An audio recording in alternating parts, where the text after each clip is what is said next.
Hi there and welcome to this third video on positioning. My name is Rob McNichol and today we're going to talk about the ladder.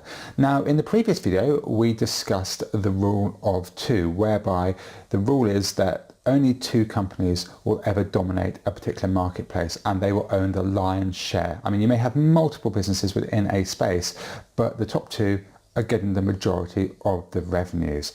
So how do you compete against these guys? Well, this is where something I like to call the ladder exercise comes in. It's not something that I invented. I've talked previously about how I use systems that have already been put out there, and this is one of those. It's a great model and system to use to work out how you can compete. So without further ado, I'm going to cut now to the ladder and show you how it works. So this is the ladder.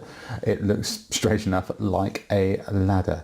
And what we're going to do is use the ladder here to illustrate how to compete against people and to work out who the market leaders are. So first off, if we have a look at this, we're talking about cola. Coca-Cola is number one, Pepsi is number two, and we're talking about the USA here.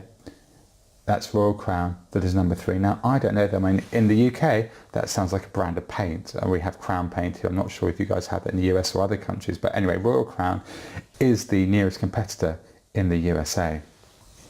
So how is this ladder helpful to us? What the ladder allows us to do is focus on what matters. And when I say what matters, what I mean is the only people we're actually interested in competing against are the one above and the one below, and there are two different strategies for competing against them.